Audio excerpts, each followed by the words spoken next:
Hey everybody, hope you're having a fantastic day. We're going to be discussing patterns in nature, all the amazing things that you see in the formation of hurricanes and even how galaxies are formed, how a leaf grows, all these things. There have been some people that have noticed the patterns mathematically.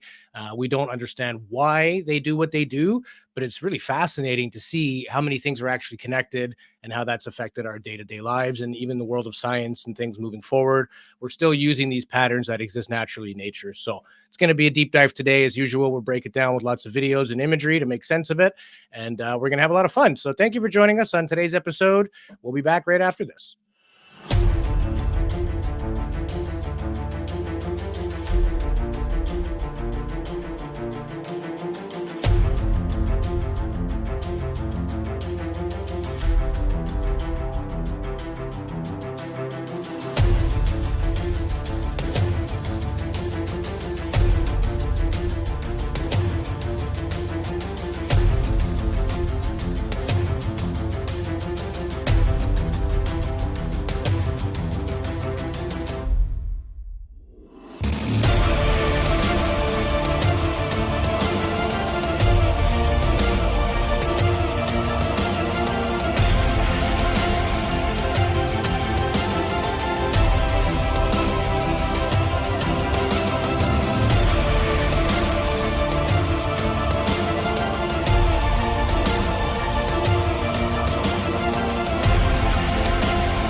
Welcome back to Quantum Ladder Podcast. My name is Louis Borges. Joining me as always, my good friend and co-host, Marquise Williams. What's up, everybody? Let's get this party started. Let's Got an get her interesting going. one today. Yeah. Interesting. Yeah. It's, I think many of us have seen or heard a little bit about, kind of like spirals. You see them in many things in nature. We're going to go through a bunch as well. But to see the depth of which this actually extends is quite interesting. It's not just like some random coincidence here and there. When you see the number of things that seem to have this repeating evidence, and in fact, some well-known people that are doing deep dives on this, our friend Jimmy Blanchett's going down the rabbit hole, and he's found, basically constants and numbers that exist out of the golden ratio and ways you can apply that to calculating huge formulae, like things like the size of the universe or, the mass of the sun, rather than having formulas that are, 12 chalkboards across. This guy has them on a coin, essentially, right? And it's all with using this natural math that already exists. I find it fascinating. Yeah, okay, so just to be clear, everyone, I am not a mathematical expert or anything like that. But I was looking at, we all have heard of many people have heard about the Fibonacci sequence. A lot of us who are into the esoteric stuff, like we kind of come from the esoteric world. We've heard about the Fibonacci sequence at least.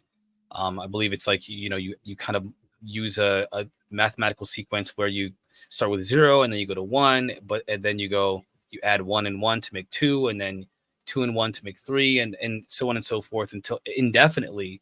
And it ultimately makes a pattern. And that pattern, of course, is what creates what's called that pattern, or that mathematical formula or sequence is called the Fibonacci sequence.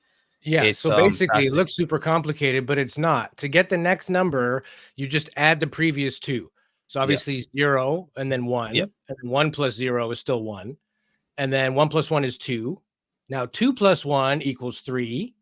3 plus 2 equals 5. 5 plus 3 is 8. So you're always adding the current number with the 1 behind it to get the 1 ahead of it.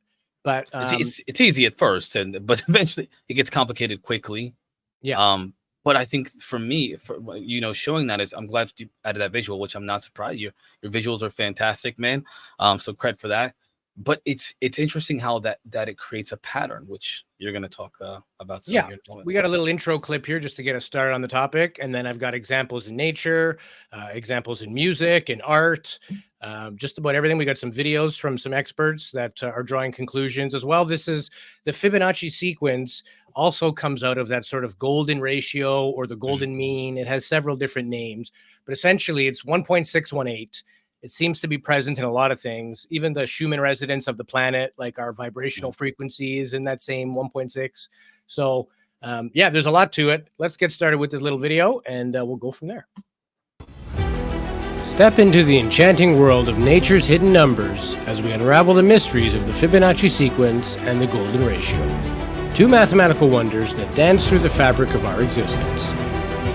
Prepare to be captivated by the elegance of numbers that transcend time and space.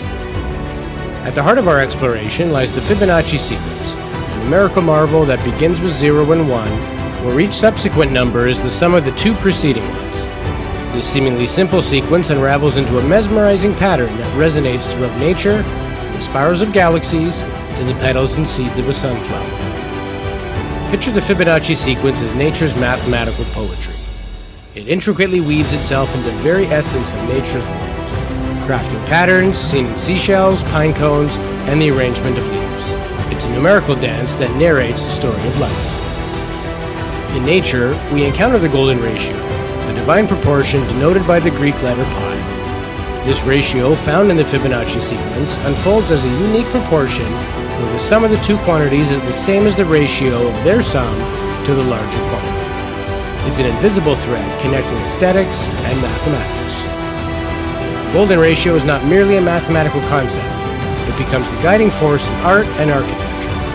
From ancient wonders like the Parthenon to the strokes of Da Vinci's brush, this proportion imparts a sense of aesthetic harmony, a universal language that transcends cultural and temporal boundaries. As we traverse through time, the golden ratio echoes in our modern world. It manifests in the sleek interfaces of our technology, the contours of fashion designs, and the visual allure of modern advertisements. Its influence persists, subtly shaping the products and visuals that surround us. The influence of the Fibonacci sequence and the golden ratio extends far beyond what meets the eye. They intricately embed themselves into the algorithm shaping our virtual realities and the sequences that define our genetic makeup. In this hidden dance of numbers, we discover the profound connections between mathematics and our very existence. As we dive deep inside these two magical sequences, we embrace the beauty of their mathematical wonders. In this episode, we delve deeper into the hidden connections, exploring the role of Fibonacci and the golden ratio in genetics, material patterns, and the intricate dance of algorithms shaping our digital world. It's a mathematical odyssey that invites us to see the world through the lens of numbers and patterns. Awesome video, man. Fantastic. Thank you, sir. I just realized I used the wrong phi. It's I when I was clipping, I put a picture of pi, the 3.14. Yeah. It's actually the Greek phi, which looks like a P with a loop on the back end. So that's my my error that I didn't catch. I used the wrong error of the day. Wrong pi, but there is pi and phi, both relevant with what we're going to talk about. So I guess I'm only half wrong. In fact, here's the math. If you want to go crazy, there is the math on it, but we will get into not so much deep dives that make your head spin. Let's break it down, make it simple. I have a video I found on TikTok here from somebody who explains it better than I do.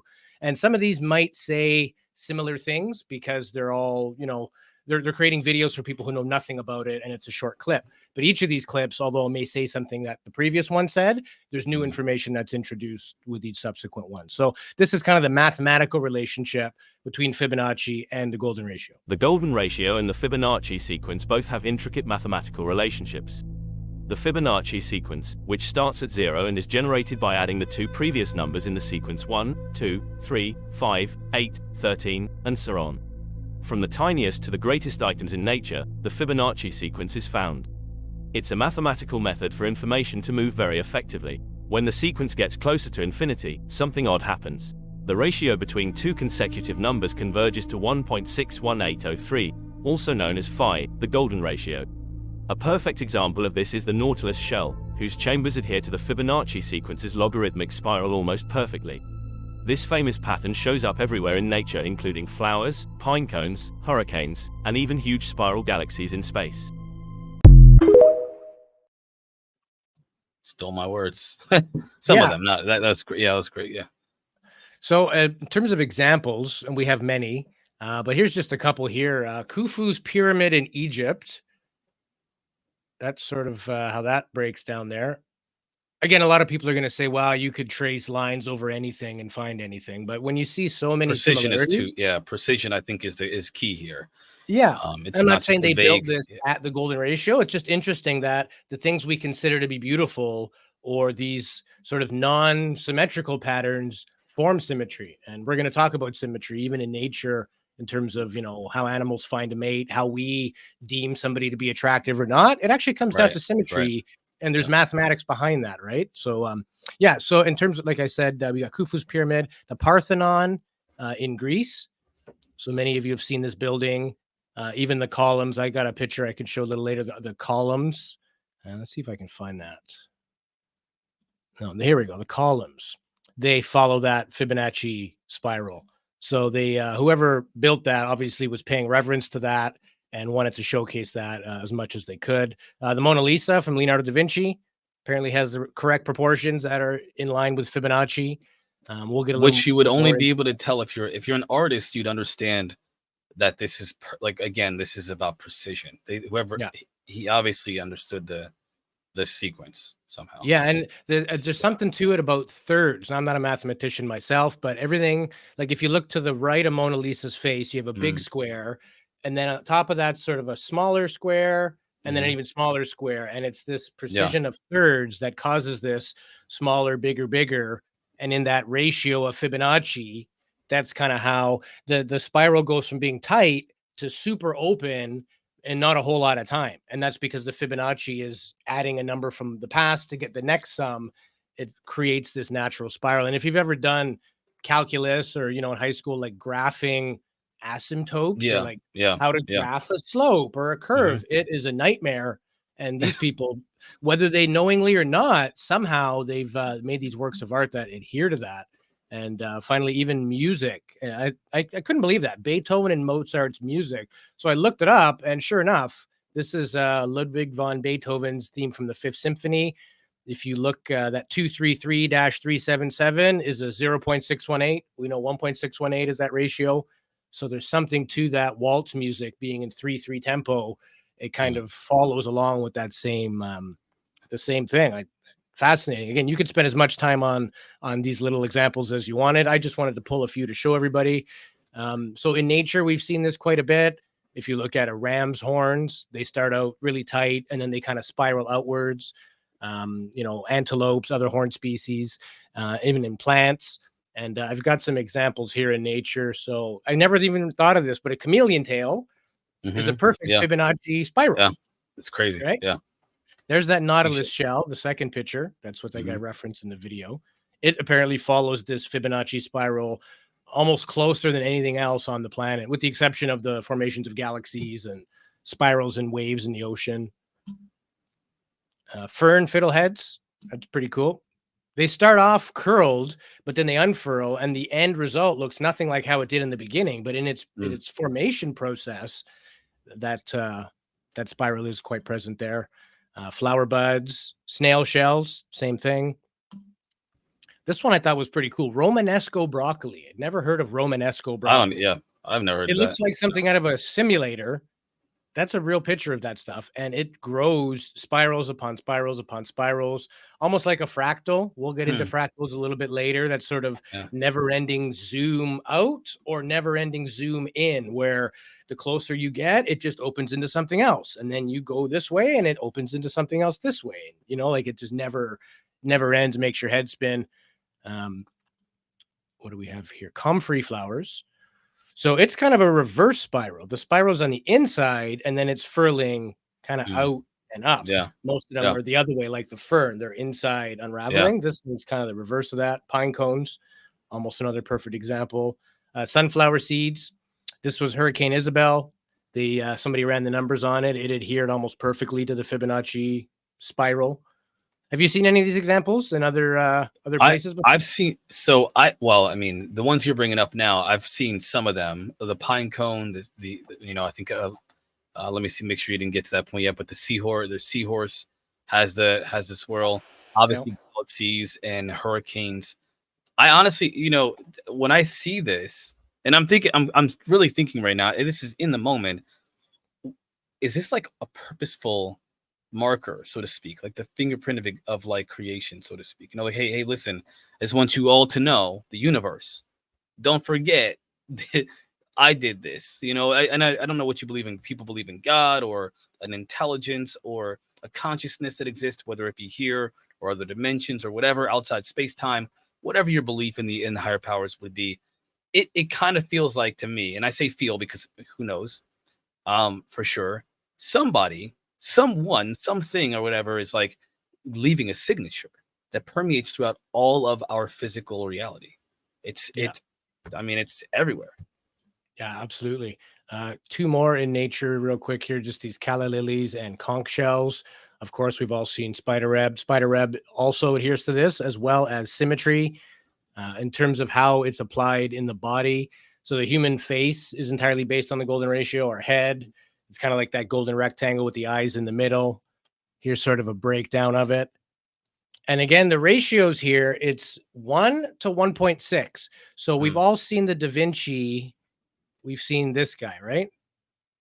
So that's Da Vinci's attempt at trying to explain this ratio. So, for example, the head to the navel is 1, and then the head to the feet is 1.6, or the navel to the feet is 1.6. It works in your arm joints, right down to your wrist, to your hands, even your front teeth in ratio of length to the ones right beside them, your eyes, all of this stuff here. Some people have done some deep dives. Again, it fits both Fibonacci and the golden ratio as well.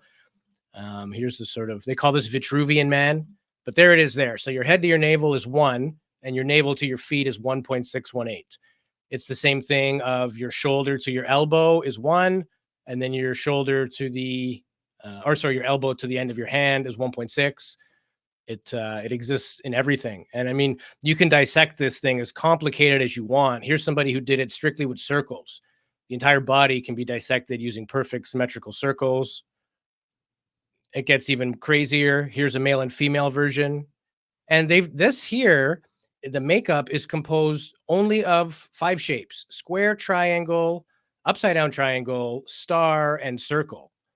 Mhm. And you can literally dissect the entire, and again, this is not a perfect thing. Everybody's You dimensions know, are different, but generally speaking, I'm sure if you ran this on 1 million people, it would be closer to it than not. That this is sort of the math that we're a part of. You know what I mean? Like, mm, there's no yeah, escaping it. Nature has it, yeah. or even architecture, which we'll get into. But in terms of the face, I thought that was super interesting. And then even the Fibonacci version of the face, in terms of symmetry, right? You have those 3 little boxes, and then you have the spiral that emits out of that.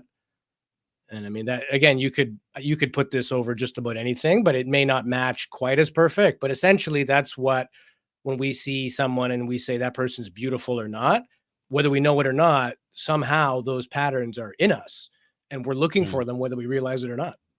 This is, it's bizarre. It's bizarre that some people could say, I guess you could say, oh, it's just the way things are. And that's fine because things are the way they are. And you can always kind of throw your hands up like some people do with faith of any kind and say, well, we just don't know. It just is what it is. You just got to trust that things are the way they are. But really, you have to ask, like I had asked myself, why? Why is there such consistency with this Fibonacci sequence throughout all of existence? And why do we seem to kind of align with expressively how the Fibonacci sequence expresses itself through nature and through everything that we see? I don't know why. It's an interesting question though for me. Well, and some people have said this is called the Baader-Meinhof effect. So if you see something that reinforces your existing belief in something, you'll go, oh, there it is again. Like you buy a white Honda Civic. Next Well, thing you know, you see white yeah, Honda Civics all over the place. that's you become more aware of the thing that you're focused on, Exactly. right? Your brain is like a searchlight. I remember took a course on learning, and the one thing they say is, oh, you have all this information that's just sealed. Well, I should say it's out in the open, but it's all like puzzle pieces thrown all over the floor.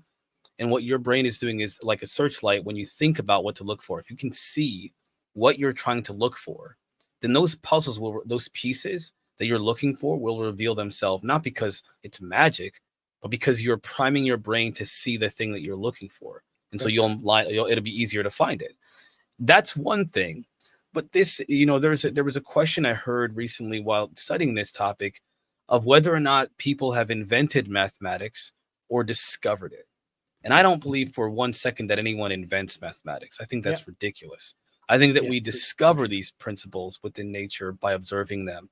And so, yes, on the one hand, we do by thinking about and wondering and looking for a secret of the universe through mathematics, you'll find these types of things. Find them, but they've always existed, whether you think about them or not. They're there and they have been here forever. That, When yeah. you dig up fossils, you can see it as well, the Yeah. Fibonacci sequence. So, yeah. Yeah, and again, we wanted to go with as many different examples. So, like music, nature, modern advertising, architecture, Yeah. as many different ways we could go to prove that after so many coincidences, it may be not a coincidence. Not saying that it's a perfect science, but perhaps there's more to it than we realize. And to your point about having, puzzle pieces all over the floor in your brain, that's exactly true. And that's why your attitude is so important. Because if you petition your brain to turn that searchlight on for negative thoughts, they're in there. It'll find them. Yeah. And then Yep. you start to see more and more of that in your life. Same like that white Honda Civic, right? That info Yep. was there, Yep. but now it's becoming more present. So when you put yourself in that negative state and you ruminate on negative thoughts, you will only Mhm. be presented with more of them because that's how the brain is programmed. It's programmed to give you what Yeah. you're looking for. So if It's we're not powerful too. careful with That's what we yeah. ask or how we think about the world, don't be surprised when more of that keeps appearing. It's like the law of attraction and all that type Yeah. of stuff. Right?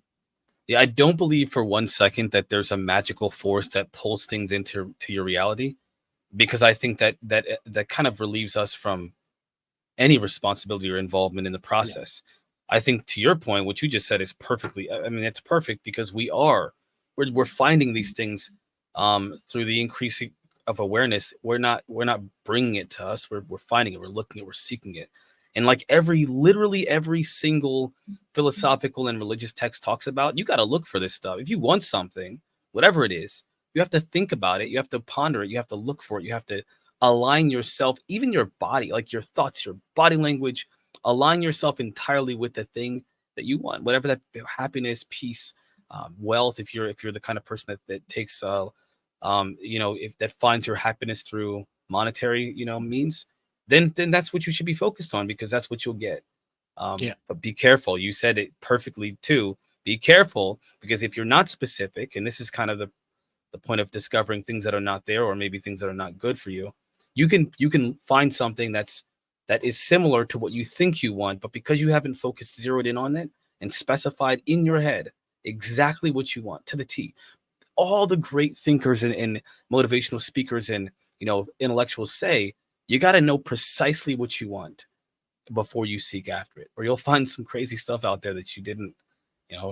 Be careful. Oh yeah, you could train yourself to become very good at activities that bear no fruit and are not Yeah. good for you and Yeah. will contribute to the demise of your mental health. You can get really Yeah. good at those things, and that could even be as far as what you do for a living, right? If you don't realize Yeah. just because you're good at something and it's easy, it doesn't mean it's a good vocation for your life moving forward. And I lived a perfect example of that for many years. So, but to go back to that Baader-Meinhof, I have a clip on I want to play. Is this? And again, I think our audience might be split. I know I've done similar episodes on, geometric harmonics, numbers that you can use to measure these great things. And a lot of people just say, you can find that in anything. If you put a square peg hard enough in a round hole, eventually Yep. you can get it to spit out what you want. Yep. So some people Yep. say that. Other people say, no, there is something to it. You have to have a humility towards it and have some faith, and then it reveals itself. And that Baader-Meinhof effect is something that you believe implicitly and then get more reinforcement of the same. So let's see how that relates to Fibonacci and the golden ratio. The golden ratio. The Mona Lisa, shells, faces, hurricanes, even galaxies.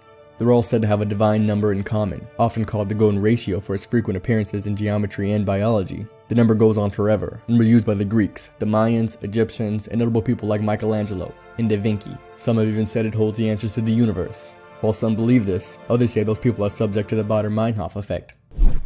Pretty much, once they've heard of it, any mention of it is just more proof that it's prevalent in the universe. Meanwhile, it's just as average as everything else. It's just that they can't help but to point it out.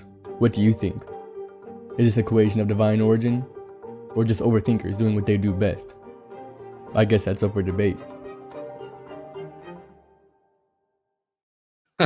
What even? Trump's ear. Look at that. He's got a Fibonacci in his ear. Oh my God.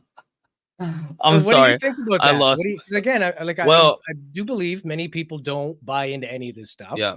What would you say to Well, those folks? well, let me be very open about this. Like whether I said earlier, about there being an intelligence or a god, a being, whatever. I believe that there's something, someone or something that created us for sure. That's how my perception. That's my perspective. The idea of divine, though, and I hate to do this, but I only take issue with that because we don't even. What if we're part of the bad sim? What if we're actually the simulation of what true reality is? What if we are literally this whole universe is created by a different being that had completely different motivations for us or whatever? We don't know anything about any of this stuff. So to say divine, I only take issue with that one thing, but I absolutely think that there's something that is leaving its mark, or the mark of this. I'll just go with intelligence. Um, in our reality, 100. I am convinced personally that there's something that's kind of left it there for us. Yeah, Because it's always, for again, sure. it's always been here. When you look at some of the things, like, look, all of that. I mean, there's a lot there, but I mean, everything from waves, your fingerprint, the formation of galaxies, the plants, how fetuses develop, Yeah, right? Hurricanes, fractals, lightning, right? The sort of bronchial tubes in your lungs, your nervous system, your vascular system, your eye, even your lungs are all. And this is getting more into fractals, which we'll talk about in a fractals. little Yeah, bit. fractals are really interesting too. Yeah. But Um. so Yeah. we covered nature, we covered the body. What else do I got here? Well, architecture, very good. So this is actually interesting because they did a survey on what people consider the most beautiful architecture in the world, and then they ran it through to see how much in common it had with Fibonacci. And I'll show you the results of that in a minute here. But basically, everything from the Parthenon to the Taj Mahal, Athena's temple, a lot of Mm. these have gone either using Pythagorean theorem, or they just happen to adhere to these somehow or other. They work. We don't know why. I mentioned earlier the Parthenon columns. This is the Taj Mahal. It adheres to the golden ratio. And here's the study. So the 10 most beautiful buildings in the world. And then they have, if you look at the second last column, it's golden ratio percentage. So how much in common with the golden ratio do these structures have? So St. Paul's Cathedral, built in 1710, is a 72.28% perfect match almost for the golden ratio. This goes all the way down. Westminster Mm. Abbey, the Taj Mahal, the Great Pyramid of Giza. Even the Great Pyramid of Giza is over 50% bang on with the golden ratio. So for everyone that says that this is just made up, well, 52% Yeah. of it is accurate. That's more than half. So Which is enough, statistically. That's enough to say it's something. yeah, if If you got there's 52% at the casino, you're doing good. If you can yeah, get up yeah. by 2%, you're going to win. Art, we mentioned the Mona Lisa earlier, but Da Vinci was very big on this. As we know, he did the Vitruvian Man and dissected all that type of thing. But here's a Da Vinci, another painting. Well, I learned that there's also, like, which I didn't know this either, but the breeding pattern of honeybees. Apparently, if you trace I guess the ancestry of a male honeybee, you find what looks like a sequence that follows the Fibonacci sequence. If you follow that pattern, now So they you mean have like they leave the hive and they do like a gradually larger circle? well. So here's how I understand it. Like a male bee has one parent, a female, of course, but the female bee has two, a female and a male. So if you map this out for several generations, the numbers of bees in each generation follows the Fibonacci sequence. That's Wow. what they're talking about. And I didn't know that. It's the mating patterns, that the breeding pattern, I'm sorry, of the honeybees. I had no idea. And these are the kind of things that when you find them, when you see them, you have to ask yourself, because I'm getting a little excited here. I got to calm down because I get really pumped about these topics, and I want to sound like a complete nerd. But when you see these kinds of correlations, you take a moment and you think to yourself, who did that? Like, why? What's the joke here? The joke is you think it's all random. Well, look at Yeah. all these connections. Look Yeah. at how it's so connected. So Yeah, the randomness of the universe, when you break it down, you start looking at quantum mechanics and how things work and the role of the observer. Yes, Yeah, things in a place of randomness and multi-position, superposition, but it's not random when that observation happens. It's very intent-based, very consciousness-based. So many things in science as we thought are just kind of like, oh, that's just yeah, whatever. It's the way it is. And then when we learn about it, and we're like, no, there is some actual design behind that. It works that way for this reason. So, a year ago, we were swearing up and down, no, no, no, it's just the randomness. And then when you yeah, not random, you got to eat a little humble pie and say, okay, well, maybe it was us that didn't fully understand and we let our egos get ahead of us. And I think yeah, this world does that. We're very quick to say, there's no proof of that, so it doesn't exist. Well, you can't see yeah. the air you breathe, but you know it's there, right? It's Like there's, you're experiencing it, yeah. yeah, Well, I mean, it's like the subtle things of life. They're not as a part of your conscious experience as like everything that you do is, but they're even more relevant than the things that you do moment to moment. They're more yeah. important, I should say, or more influential to existence in general. And yet somehow, unless you stop and you focus and you use tools and all that stuff like that, you're not gonna discover that. And so, to be honest with you, and I don't want to sound, because I'm learning about this stuff too. I don't know everything, of course. You guys probably know that I'm a rambler, and sometimes I lose my train of thought. But either way, it does seem like a lot of the positions that people have where they reject any kind of extra, what do you call it, extra normal, if you will, explanation for something or possibility. The reason why they reject it is because either they don't know, they don't understand, or it's too complicated and they refuse to even pursue the possibility. It's like they say that some things like quantum physics, I hear a lot of people say, I've heard people say they don't like quantum physics, like people who are physicists and mathematicians. I'm like, why not? And the answer that I got consistently from, well, I should say a couple people, I don't know a lot of physicists, just so you guys know, is that the possibilities are so inconsistent, they're so anomalous. It's not even worth attempting because it would take so long to find anything that's to them is relevant enough to draw real visceral conclusions about reality, that about physical reality or the physics of this reality, that it's not worth it to them. It's just not worth it to them. So, and I'm not a mathematician or a physicist, which means those guys, even the smartest people, feel like it's just not worth pursuing Yeah. versus exploring it for the sake of exploration. Even in the world of science, you have those that are into physics and those that are into metaphysics. And the ones that are against metaphysics don't see it as a real science, even. Whereas other scientists that have an imagination or even just a curiosity, they're willing to go and do work on consciousness studies and things like that. Like, if we don't study the things we don't know, how are we ever going to get closer to knowing? Yeah. And if Yeah. it is We're not not. to be known and we will never know, then we should know that, if that makes sense, like we need to sum Yeah. up exactly what it is we're trying to accomplish. And I mean, how many things in science have become byproducts out of great discoveries? Yeah, you have the discovery, but then the impact that makes in so many other areas that was never even thought Yeah. of with the, work being done on the initial discovery.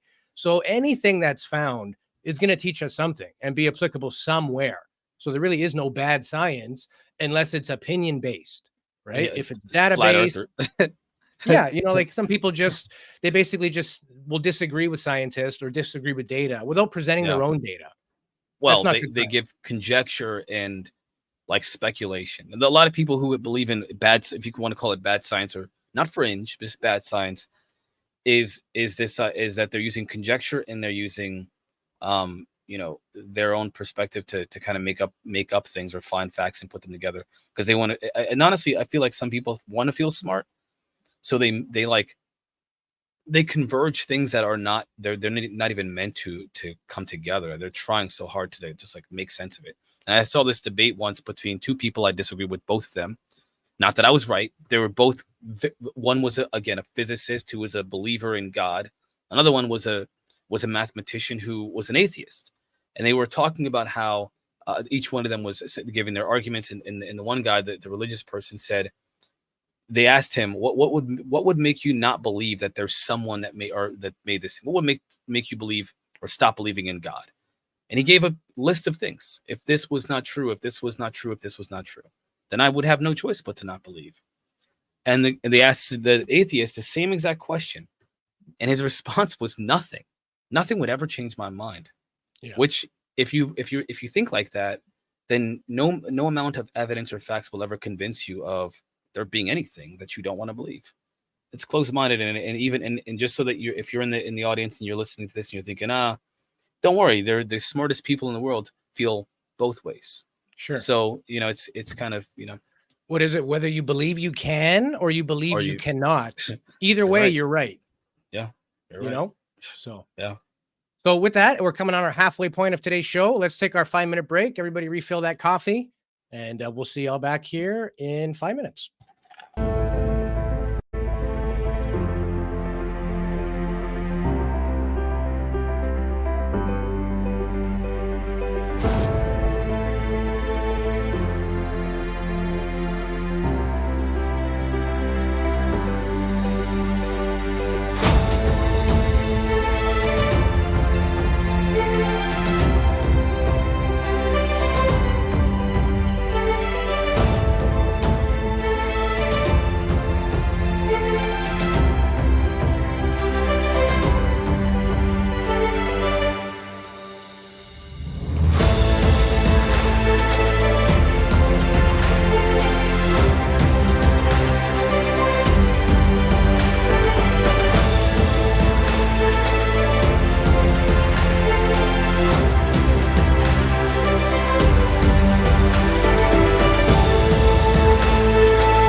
And we are back with the second half of Quantum Ladder Podcast. Today we're discussing nature's hidden patterns and hidden math.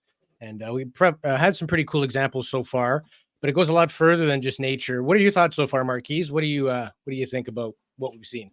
I'm still pondering this, philosophical question of who did this, man. Did it like who's toying with the, with humanity? Who's messing with us? Yeah, who's messing with us, man? What's really going on here?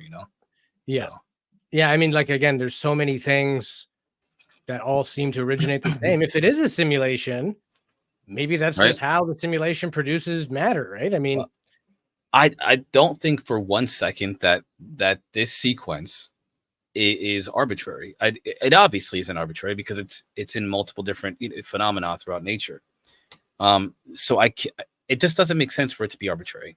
Again, I think that sometimes I feel like these kinds of topics are what reinforce my belief or my thinking personally about the fact that this is not all a random chance of event from a random explosion that somehow created it. All of these things that have such precision and order are accidental.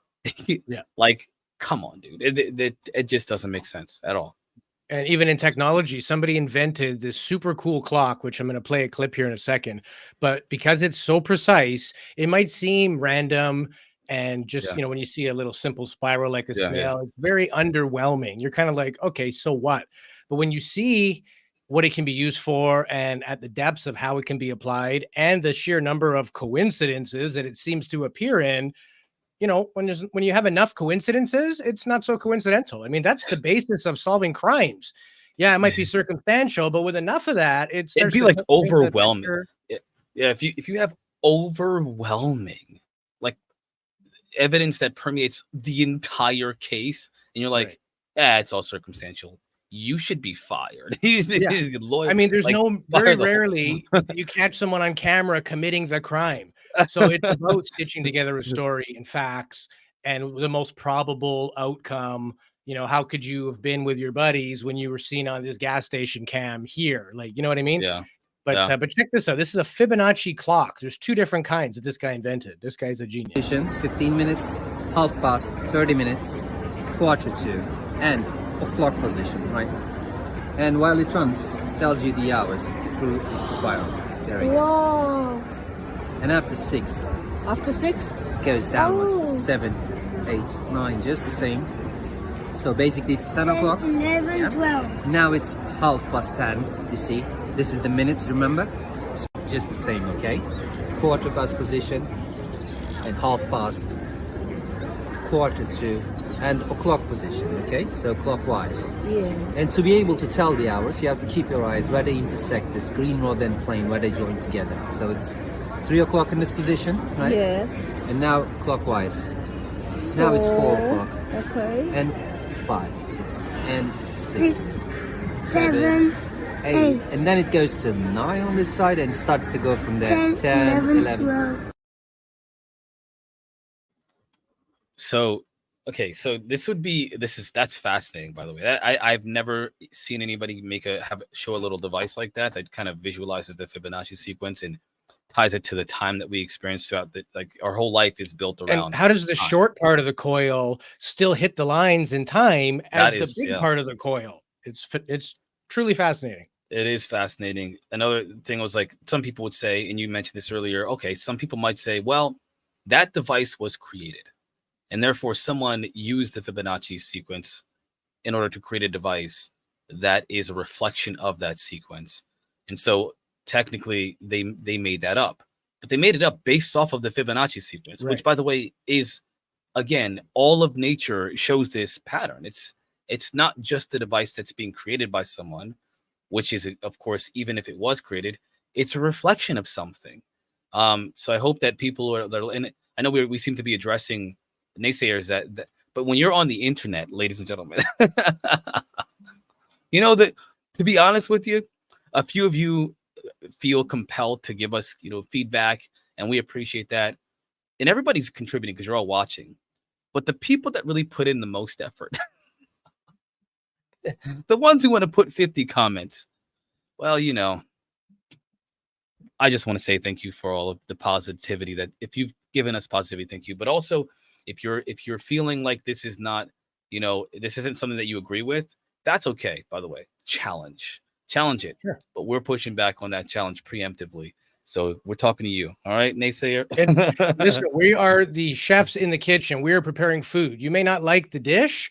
That's fine. We have many dishes. Yeah. It's just our job to put a concerted effort out there, give you the facts. You draw your own conclusion. Everybody has an opinion, but we're Yeah. not just going to discuss things that we feel are easy or Yeah. things that everybody agrees on. Let's talk about some stuff that there's divisiveness on and people don't agree. Why don't they agree? What are the people in favor saying? Yeah. What are the people against saying?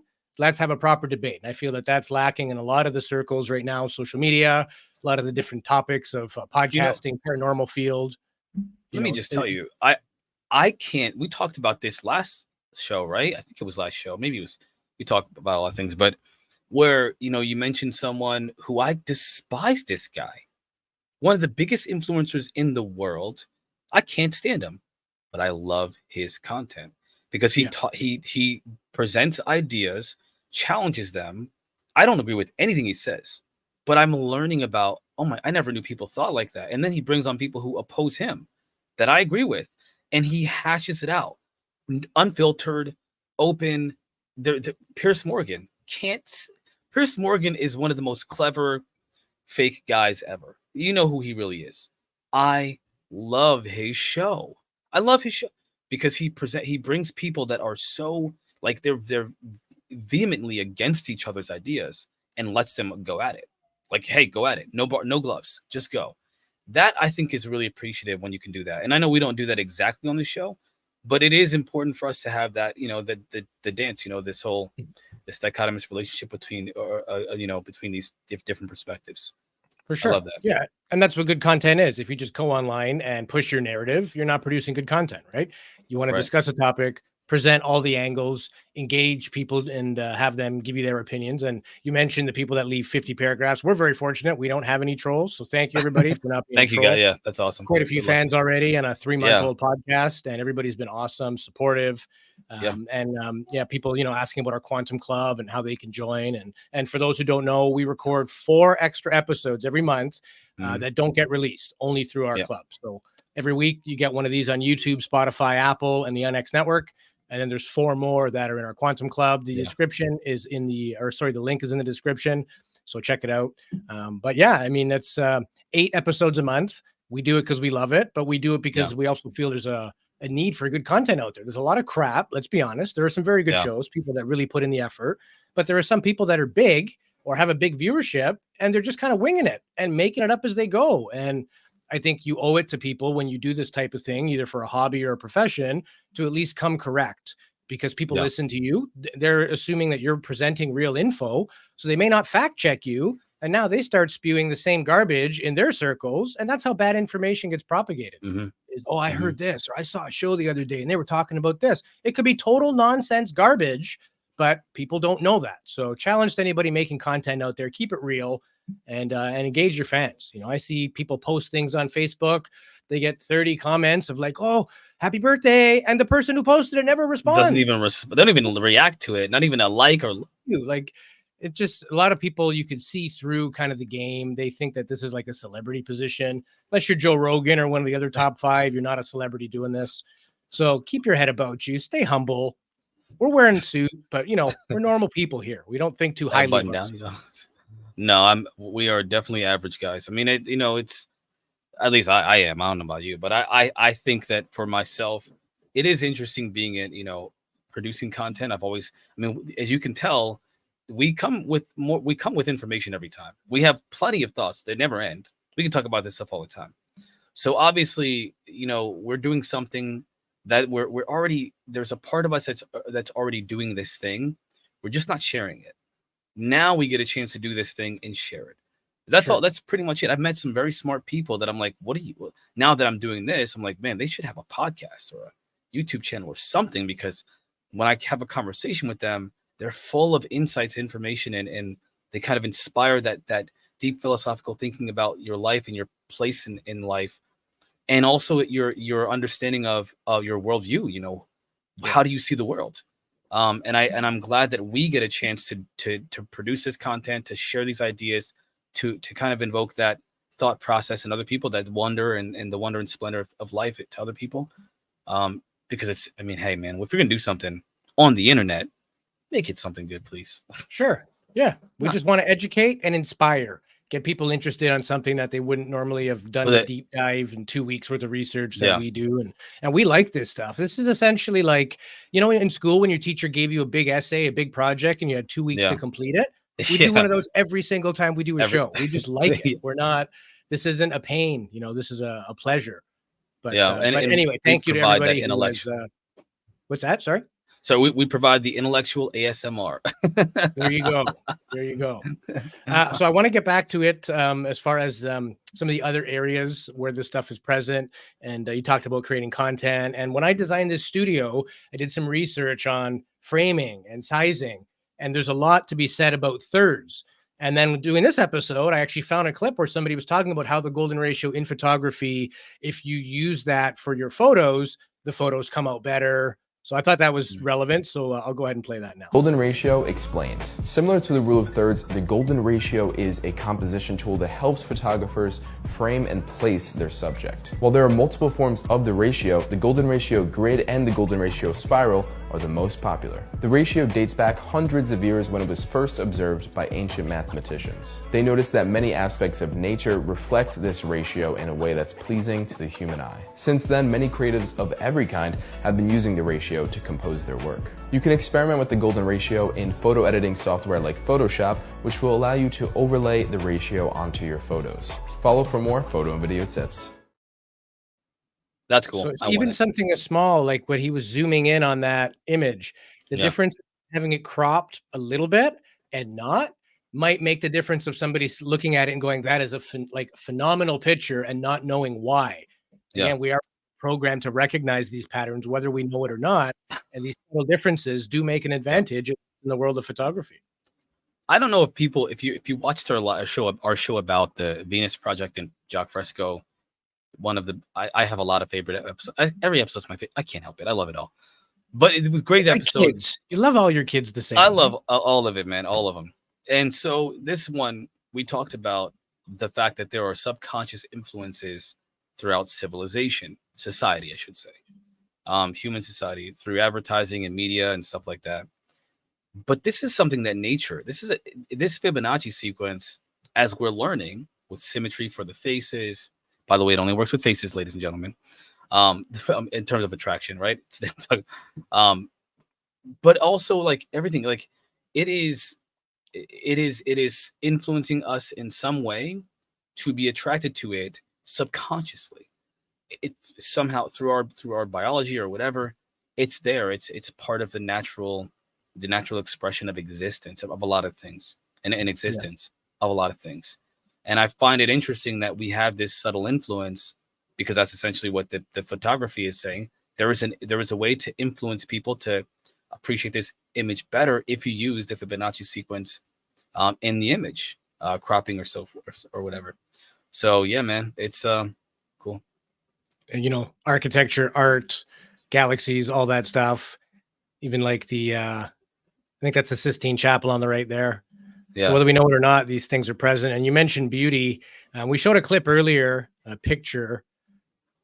But to make a little more sense of what this actually means, I found a little video clip here. And this lady breaks down the golden ratio in terms of beauty and why we observe it the way we do. How do you determine if someone is good looking or not? Is it just personal preference? It's actually determined by an equation, also known as phi. We as humans subconsciously judge beauty based off symmetry and proportion. The closer a face comes to the golden ratio, which is 1.618, which is just phi, the more beautiful that person is perceived regardless of race. Leonardo da Vinci used it in the Mona Lisa and can also explain why some buildings look more beautiful than others. So how do we apply this to the face? We can assess if someone has the golden ratio by measuring certain areas of the face. Start by measuring from the top of the head to the bottom of the chin. So you want the measurements from the top of the head to the base of the chin versus the width of the face to be as close as 1.618. Next, you'll take the distance from the top of the nose all the way down to the center of the lip. That distance should be 1.618 times the distance from the middle of the lip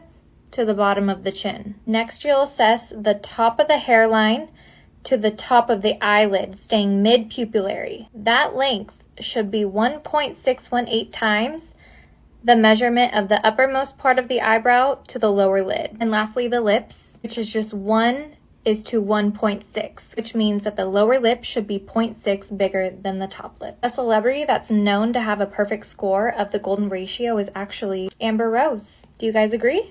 Follow and like for more. So I mean, they don't do that. manipulate Yeah. this in Don't do this, acting. ladies. If you do that, don't listen. Don't do that, because if I did that right now, I'd be crying myself to sleep. Don't do, ladies and gentlemen, please don't do this.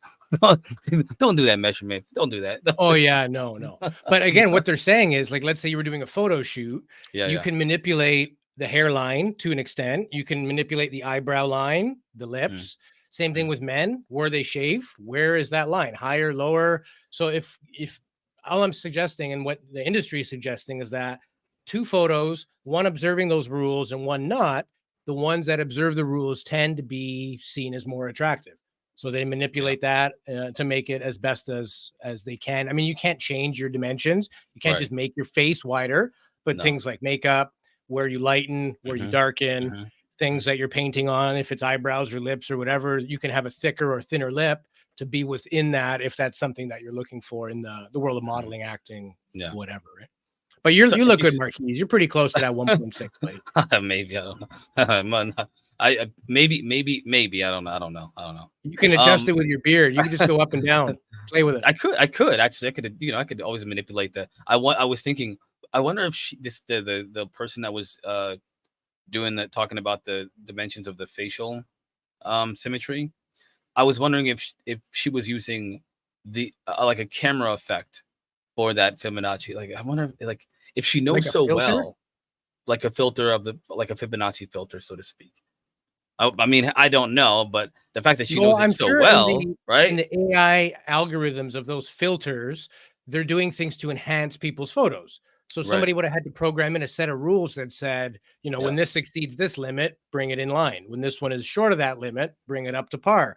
So those AI things are already using certain rules to enhance people more than just skin tone or eye color. So I'm sure there is something programmed into those filters. I'm sure Photoshop has some Fibonacci in it somewhere, Somewhere. I think it does. It does. The guy that was the video. I think the program he was using was Photoshop, I believe. Yeah. But even if it doesn't, it's such a versatile program. You could probably add it as an extension, or maybe just a filter, whatever, for your program in the program. And I have a interior designer here that's talking about the same thing. If you want to make your house sell for more money, or, when you watch a home improvement channel and they redesign people's houses and you walk in and it's like, wow, it could even be stuff that doesn't match. It just seems to look good. Like they have random things on the shelf.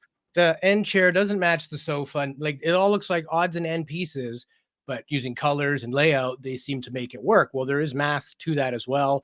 This is how it relates to sort of interior design or architecture. Have you heard of the golden ratio? It's a math term, but it's also used in design. In my career, I've used this time and time again, and it's never led me astray. This is all about dividing things into 1/3 or 2/3, but never into halves or quarters. For example, in your living room, select a coffee table that's 2/3 the size of your couch, and an accent chair that's 1/3 the size of your couch. This creates a pleasing aesthetic and blends the scale of your furniture. Or in the dining room, try picking a chandelier that's 1/3 or 2/3 the size of your dining table. We've been trained by nature to enjoy orderly patterns, and the Fibonacci sequence is one of them, hence the golden ratio. You could see how the 60-30-10 rule comes into play here as well. It's really the same thing. Check out these ivory home wall panels for a feature wall. You can install them in under 30 minutes. Yeah, I feel like if there was a commercial for this, how at the very end they have like a tagline. It'd be like, if you're gonna be vain, do it in Fibonacci. Yeah, at least come correct if you're gonna do it, right? Here's your vanity is if you measure your light. What? Who can? What is? That's actually interesting. I appreciate that you brought that, because I didn't even think anything of or research anything about architecture. I'm sorry, not about interior design at all. But again, given that this is kind of a universal principle, or I'm sorry, mathematical sequence or whatever, I don't want to say it improperly. I hope nobody's like picking apart my language here, but whatever the sequence is, it's everywhere. It does make sense that if you're gonna, you can kind of do your room, or especially if you're a meticulous person, you could design your room interiorly, your interior design to be that, to have that appealing aesthetic. Absolutely, yep. And again, some of the areas that that it infiltrates, and we've done a few, but art and architecture, ancient and sacred geometry, even going back thousands of years, they seem to know it abided by those principles before the Fibonacci sequence was invented. So either they knew something Yeah, and Fibonacci yeah. just rediscovered it somehow or other. Things like the pyramid abide by these mathematical patterns, you know, many years before the actual sequence was published, right?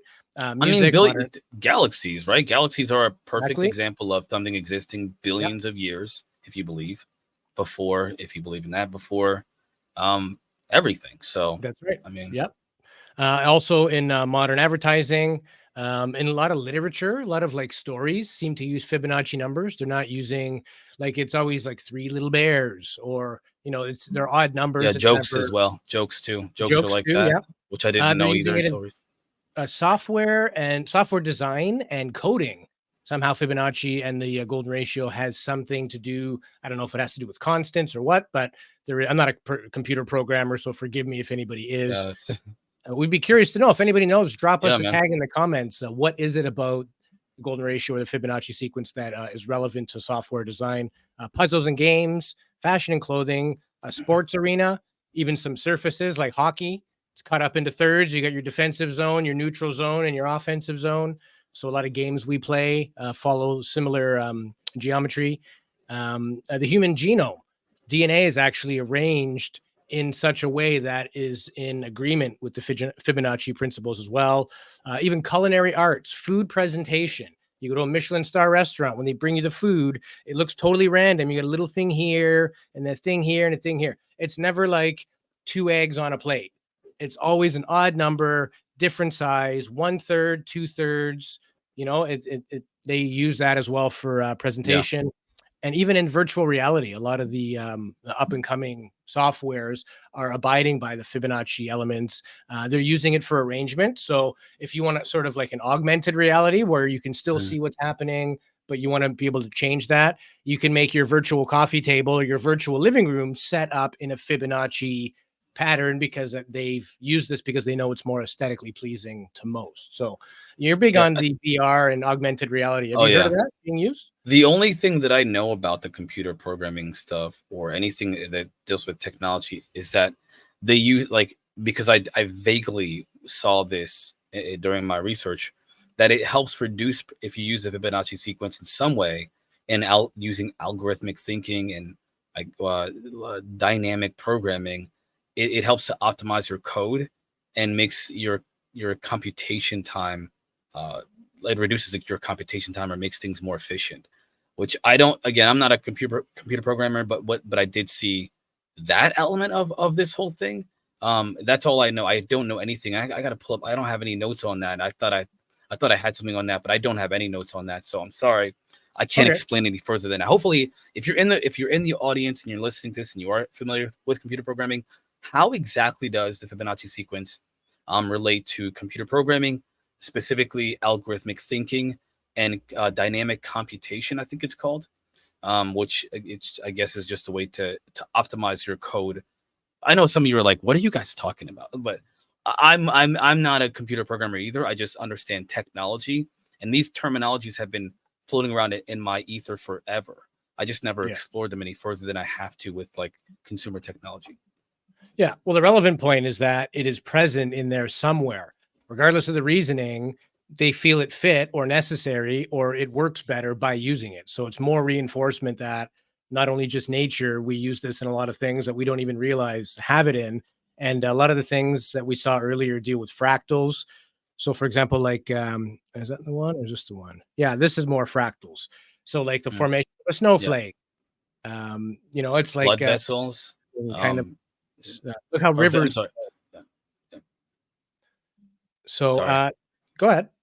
No, I was sorry. I was saying with the blood vessels and vascularity. If you look inside of one of those, I think it's the top left. You Yeah. see those veiny vascular Yep. patterns, that's within the human body. That's your, Yeah, I think those are capillaries in the brain. Yeah. And then the one to the right of that is neurons, I believe. yeah. And then the I one think next to that's that, also neurons on the right, nervous this system. is, yeah. But one of them, I think. So at the so below the ones with the capillaries, Yeah. that is a lake. That's actually a pretty famous lake. I can't think of the name of it. Yeah, it's a right now. river. It's a river. Or I'm sorry, river. And I've seen that in documentaries when they talked about the Fibonacci sequence, and I never really put it together. I was like, I think okay, it's the Dragon River in China. I've seen it in documentaries. I don't know. Yeah, I think there's But- some river that they call the Dragon because it looks like a dragon with all the legs. I believe Yeah. that's what it is. And it's that fractal pattern is it's Yeah. beautiful. You see it in lightning, you see it in trees. So I don't know much about the whole world of fractals and what that means, but essentially Yeah, I mean, it's kind of like you zoom in on a pattern, you'll see a little minor detail, you zoom in on that and there's more. And then you pick another one, zoom in on that, there's more. It's sort of this never-ending simulation, kind of like how I imagine the universe. It just as you continue to go, there's more to see. And it also works on the zoom out. You got a 2-inch view. What's it look like from here? And then further out. So I have a couple simulations here that I want to show you guys. I just thought they were cool, visually appealing. But before that, it's called the Mandelbrot set, dealing with these fractals. So I've got a minute-long video of somebody explaining what exactly is the Mandelbrot set. And warning to anybody who might be on LSD or any psychedelics, now's a good time to turn off because there's lots of, or maybe not. Maybe this is going to be what you're looking for, but it's pretty trippy when you just keep going and going and going. Your eyes start to get a little crazy. So this is the Mandelbrot set and how it relates to fractals. The Mandelbrot set, made from a simple equation. Yet, we can literally zoom in forever and continue to see new things because it's chaotic, which means no change is too small to create a completely different outcome for the system. Like all fractals, it's iterative. For the Mandelbrot set, each iteration shows which numbers have escaped to infinity, which looks something like this. The black is the numbers that have not escaped. As a fractal, it's also self-similar. Here we see the Koch snowflake, which exhibits perfect self-similarity. As the Mandelbrot is chaotic, instead we see variations of features and patterns, especially the bowl, which is the shape we see at the beginning. Fractals are also infinitely rough, which in layman's terms means we can zoom on it forever without approximating a straight line. Maybe the coolest thing about the Mandelbrot set is you can view it from the side, and it maps out to a bifurcation system. Veritasium has a great video where he explains this in depth. that is freaking amazing. So let me just pull this. I do have a note on the fractal thing here.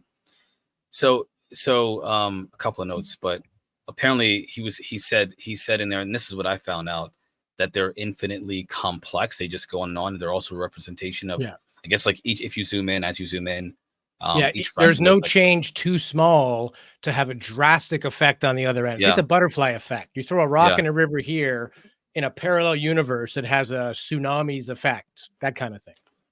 Yeah, it's actually it's fat. I mean, again, this is a fact. The fact that it's everywhere, it's in so many different things throughout our experience in this life. If we observe it, and as mathematicians and scientists have found out that it's pretty much everywhere. I wonder why. And there are people who have, but I wonder why it's not a part of the big conversation of whether or not there is a designer to this whole experience. Because it feels like there's some really interesting. I mean, patterns tend to be usually not necessarily chaotic, but that chaos has somewhat of an order to it. Correct. It's, if you will, it's the oxymoron is it's chaotically organized. The oxymoron. It's just like when people find order out of randomness, right? Was it random, or is it just you didn't see the order? You know? Right. Is it just too complex for you to see that connection? Yeah. The thing I found fascinating about that image, it's basically, as far as my brain can wrap around it, they're running numbers, and what happens when you make small changes? How do the numbers change, and how do they change? So the numbers that are no longer probable or have escaped to infinity form the black, and all the possibilities form those spiral patterns of what could potentially be. It's a visual representation of what is infinite and what is not infinite in terms of math and stuff like that. Here is a better description of that. So pay attention to the black and the white. The white would be possibilities of things. The black would be the lack of possibilities or things that have escaped to infinity. Like,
That's cool. I was hope mesmerized. nobody was on any psychedelics. 'Cause Yeah, that will screw I you was- right up. That was awesome. I was mesmerized by that entire visual, man. That was great. It's kind of like a snowflake and a snowflake and a snowflake that Yeah. goes forever. The same also works in reverse. This one's a little easier on the eyes. It's a simulation of, instead of going in deeper and deeper, you start out in there, and this is what it would look like on the way out. So this is using a different type of software to generate it, but essentially it's the same thing we're talking about here.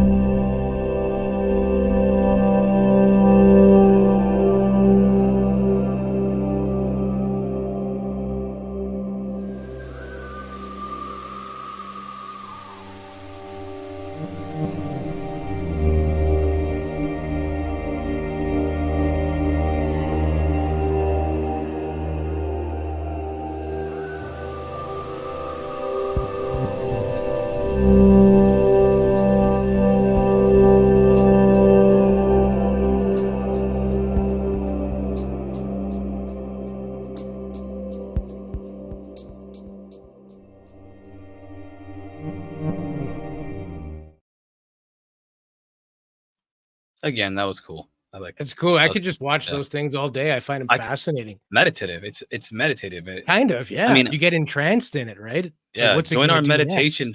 Yeah, we're creating a meditation sub channel with fractal. I'm kidding, guys. Yeah. It's like- Brought to you by Fractal Technology and Pepsi Cola. No, just kidding. Pepsi isn't paying us nothing. So No, Buy Coke. Come on, that would be buy Coke. first one to sponsor the show gets our endorsement. So yeah, it's that was beautiful. I love seeing that. I mean, a lot of us here, a lot of people that come to our channel, they tend to be, again, on the esoteric side of things. We kind of have, there's this like intuitive understanding that there's something special here, right? A lot of people who study esoteric things, or if you will, I don't like to use the word because it has a bad connotation, but a cult, just the unusual practices and understanding of like different things in human society. There's knowledge based wise. There are a lot of just intuitive understandings that there's something special here, and this is one of the easiest ones for me. I think we lost. Yeah, it's sorry. Rid of my camera. Yeah, it was the fractal. Or am I good? No, I'm good now, right? You're good now. Your video is good. Audio is good. Everything's looking great, man. Looking great. Yeah, that's never happened before. I don't know. We have some issues with our streaming program. I'd love to say great things about StreamYard. Unfortunately, I have more problems than I have good things to say about StreamYard. We max out the software. Today we got 25 video clips and about the same number of images. It's basically designed to just record, have a conversation. We're trying to run maximum horsepower, and it's not a hardware issue, that's for sure. We got enough horsepower, but sometimes system just when I was using Zoom on my previous show, it seemed to work better, but a lot more limited. I'd have to share my screen all the time to share little things. This is more visual based. So Yeah, there's not a lot of I mean, a lot of people that are on YouTube use StreamYard. Actually, I didn't even know how many of the big YouTubers use StreamYard. I didn't know. You can't tell because they don't use a lot of features that we have here. Yeah. So this whole, for me, watching YouTubers who just like, it looks like they're just in a studio somewhere, they're using StreamYard. Yeah. So it's a very widely used software. But yeah, when I was using Zoom too, it was limited compared to StreamYard in terms of what you want to do. But I think it's just different software for different use cases. And essentially, look at what we're doing. Like, this is the magnificence of technology. I'm on the west coast of Canada. You're in Pennsylvania. We're 3 hours apart in terms of time zone. Both dialed in on 2 non-metered connections, loading up all these clips, which is sitting in a server at StreamYard. So every time we fire one, it's got to access that and pull it through, and then play it, as well as our intro, our mid-show 5-minute break, and our closing. I have to have all that stuff. I have as many packs on the mule as the mule can handle. And sometimes it just does random stuff. My camera was on the whole time. It was just the camera feed in StreamYard just said, we don't know where your camera is, but I can see the light is on. Camera didn't go anywhere, right? So we're wringing the neck out of this to give everybody the maximum they can for their hour and a half of time with us every week. 100%, man. I keep thinking about like what people say. Oh, if you can go back and show people 1,000 years ago what our technology can do, they'd say it's magic. Yeah. In this moment right now, to be totally honest with you, I don't believe for 1 second, at least not for me. I don't see it that way. I think they would say that it's magic. But what I don't want to get too into. There are other things that are in our existence that are far more akin to magic than I think technology is. I think technology is still a tool. It's still something we use outside of ourselves to enhance the human experience. We don't get to just create these kind of connections, without the use of an external tool, though. Yeah. So magic is just technology. Absolutely. Yeah. And again, try to imagine where we're going to be in 10 years, 20 years, 100 years. Like, Zoom didn't exist before the pandemic. That was only a few years ago. And now it's mainstream and everybody takes it for granted. Same things are happening in the world of science, technology development, AI, at the rate that it's expanding. Every year won't be a normal growth year at a human pace. It'll be a growth year at AI pace. So it'll become like that hockey exponential. stick. Yeah. They were saying this year is, I guess the first couple of months this year is going to be big for AI, but also that this year is going to be, this year and specifically 2025, because the hardware they've made a lot of new chipsets that are specifically designed for artificial intelligence. They're designed for that. NVIDIA, their stock just jumped up because they're no longer a GPU company. Now they're an AI company or something like AI hardware, whatever company. And now companies are becoming more AI focused. Even programming is now becoming AI focused, and they don't even know what that's going to look like. They can't. Right. They're like, we don't even know. We know that it's going to be big, like the internet. Which, think about that. But who knows what it's going to look like in just. I'm looking forward to just the next 5 years. What's 2030 going to look like, man? Or 2028?